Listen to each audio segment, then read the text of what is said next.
नमस्कार दोस्तों, स्वागत है आपका वर्ल्ड अफेयर्स में। मैं हूं शशांक पांडे। दोस्तों, आज के इस वीडियो में हम बात करने वाले हैं एक नए बांग्लादेश की।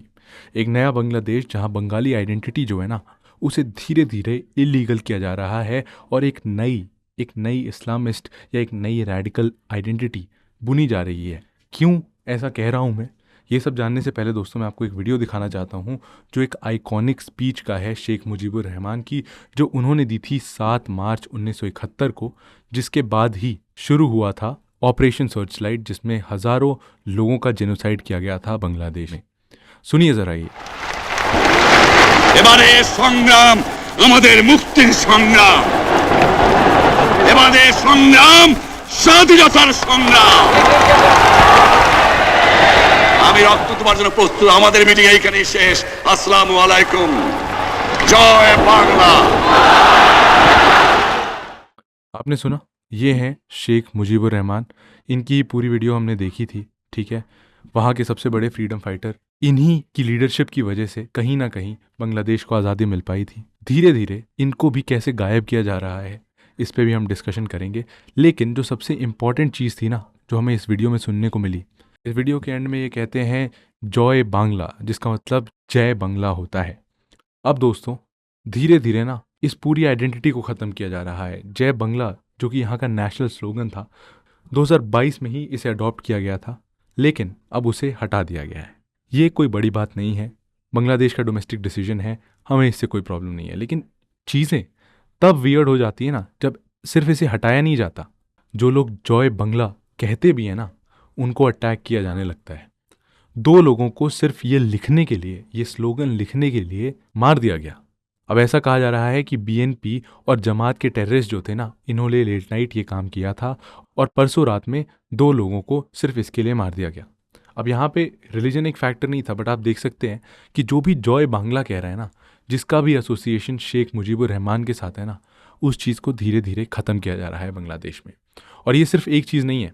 आप ये देखिए, अभी बांग्लादेश की जो करंट सरकार है ना, इसको बहुत रिसेंटली ही वैलिडिटी मिली है यूनिस गवर्नमेंट को।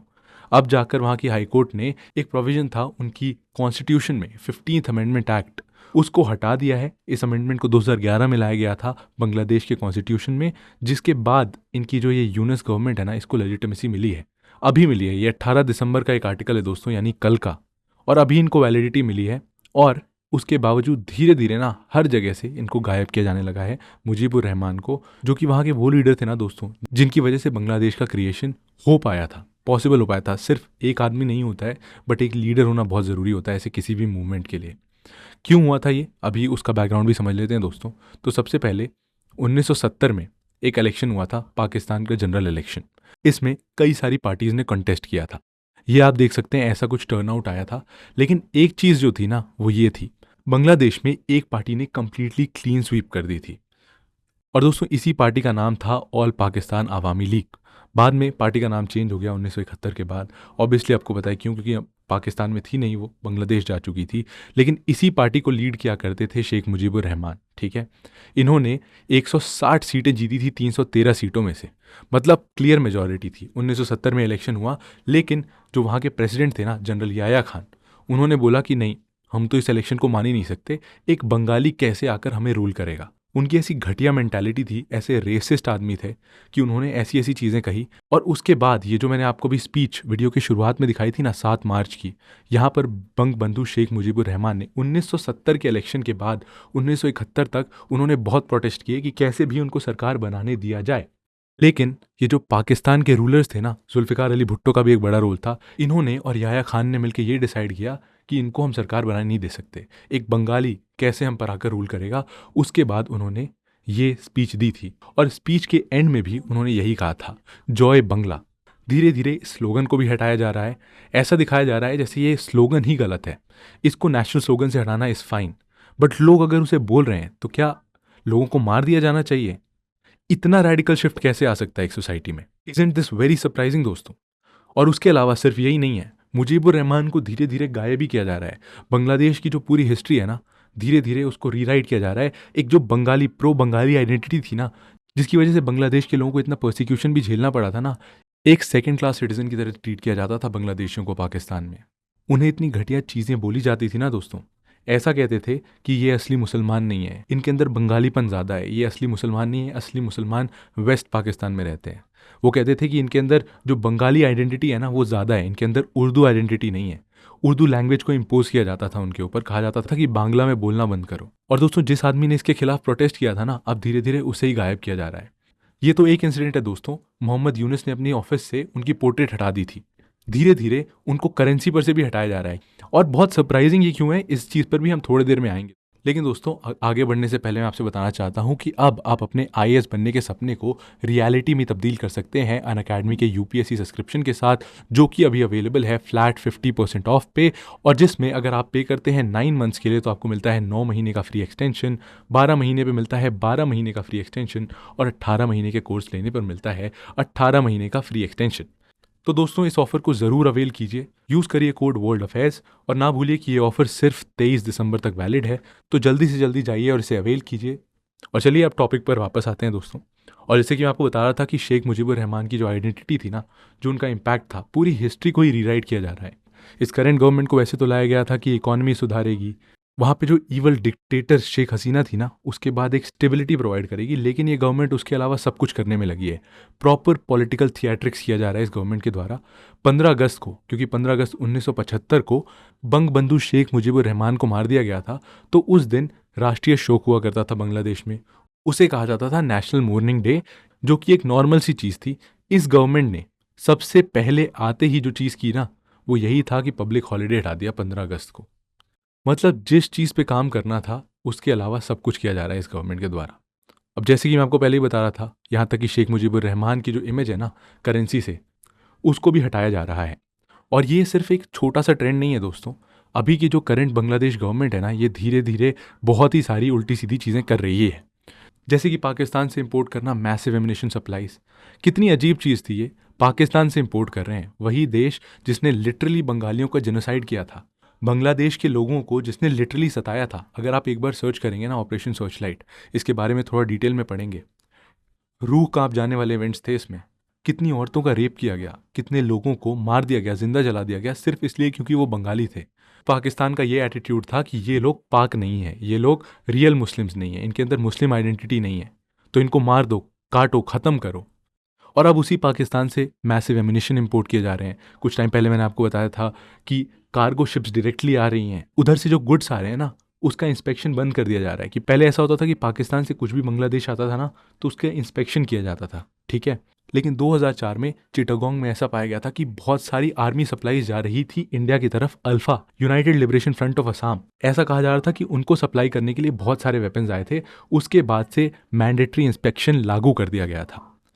अब उस इंस्पेक्शन को हटा दिया गया। अल्फा के जो चीफ थे उनको डेथ सेंटेंस दिया गया था, उस पर अभी रिसेंटली एक डिसीजन आया, उसको भी चेंज कर दिया गया। अब डेथ सेंटेंस से सिर्फ उम्र कैद पे शिफ्ट कर दिया गया है।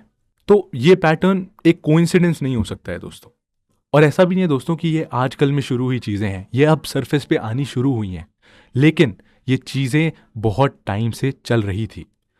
आपने देखा होगा कि कैसे हेट्रेड ब्रू हो रहा था, मतलब इंडियंस के अगेंस्ट, जबकि इंडिया और बांग्लादेश के बीच में ना अब कोई भी डिस्प्यूट नहीं है, अभी भी कोई टेरिटोरियल डिस्प्यूट नहीं है। फॉर सम रीज़न बांग्लादेश के लोग पाकिस्तान को सपोर्ट करने लगे थे। ये धीरे धीरे बहुत ही अच्छे तरीके से एक वेल एग्जीक्यूटेड प्लान था इंडिया के अगेंस्ट पूरी जनता को करने का, और वैसा ही कुछ किया गया है। इसीलिए मैं कह रहा हूँ एक रैडिकल आइडेंटिटी बनाई जा रही है बांग्लादेश की। और इसी पे ना आपको कई सारे आर्टिकल्स भी मिलेंगे। ये एक आर्टिकल बहुत अच्छा है, अगर आप इसको पढ़ेंगे ना आपको काफ़ी सारी इंसाइट्स मिलेंगी, कैसे लोगों पे अटैक किए जा रहे हैं, ये सारी चीज़ें उसमें बताई है। आईएमएफ ने बांग्लादेश की जो इकोनॉमिक ग्रोथ थी ना, उसका फोरकास्ट कम कर दिया है, 3.8 पर आ गया है। ये तो इनका इकोनॉमिक ग्रोथ फोरकास्ट है जो कि पूरे साल के लिए काउंट होता है। बट जिस चीज़ के लिए इनको लाया गया था ना, वो तो ये कर नहीं रहे हैं। मोहम्मद यूनुस को लाया गया था, इनको जो नोबेल प्राइज़ भी मिला था ये ग्रामीण बैंक इस्टेब्लिश करने की वजह से मिला था। ये सोच के लाया गया था कि इकॉनमी सुधारेंगे, जो डिक्टेटर शेख हसीना है जो उल्टी सीधी पॉलिसीज़ ला रही थी उसको सुधारेंगे। बट ये क्या कर रहे हैं, ये कर रहे हैं पॉलिटिकल थिएट्रिक्स।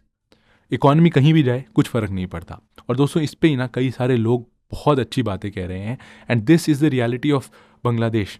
हालांकि मैं एक और चीज़ यहाँ पर ऐड करना चाहूँगा। कल मैंने कमेंट सेक्शन में ये बहुत ऑब्जर्व किया कि दोस्तों हम एक देश को टारगेट कर रहे थे। लेट्स बी वेरी ऑनेस्ट दोस्तों, वहाँ के लोग ऐसे नहीं हैं। हम जो भी अपने कंसर्न सामने रख रहे हैं ना, वो एक पूरी देश की जनता से नहीं है, हमें कंसर्न्स हैं वहाँ की करंट गवर्नमेंट से, यूनिस गवर्नमेंट से, उनके जो एडवाइज़र हैं महफूज आलम से, उनसे हैं हमें प्रॉब्लम्स। हमें पूरे देश से नहीं है दोस्तों। देश में अभी भी वहाँ के बहुत अच्छे लोग हैं, और प्लीज़ मैं आप सबसे रिक्वेस्ट करूँगा कि देश को टारगेट ना किया जाए, क्योंकि उससे लॉन्ग रन में बस रिलेशंस ही ख़राब होंगे। और मुझे ऐसा लगता है कि ये जो चीज़ें हो रही हैं ना, ये हमेशा टिकेंगी नहीं। और सिर्फ मैं ही ऐसा नहीं कह रहा हूँ, बहुत सारे ऐसे लोग हैं, जैसे कि एक सीनियर बांग्लादेश आर्मी के ऑफिसर हैं, उन्होंने कहा था कि ये जो दोस्ती है ना, ये कभी ख़त्म नहीं होगी। तो दोस्तों ये मत भूलिए, रिलेशंस हमारे पीपल टू पीपल बांग्लादेश के साथ अभी भी अच्छे हैं। ये जो गवर्नमेंट है that is very anti India, उसके क्या एजेंडाज हैं ये कुछ टाइम में हमें अपने आप ही समझ आ जाएगा, ठीक है। लेकिन वहाँ के लोगों को उल्टा सीधा बोलना दैट इज़ नॉट गुड। वो बस उन्हीं लोगों के फेवर में काम कर रहा है जो ऑलरेडी बांग्लादेशियों को भड़का रहे हैं, ठीक है। इस चीज़ से अवेयर रहिए। बांग्लादेश एज अ कंट्री को कुछ बोलने से ज़्यादा अच्छा होगा कि आप इस गवर्नमेंट को कॉल आउट करें which is acting so weird. और वापस आता हूँ दोस्तों मैं एक आर्टिकल पे। ये एक सुप्रीम कोर्ट लॉयर हैं बांग्लादेश के, जिनका नाम है रविंद्र घोष।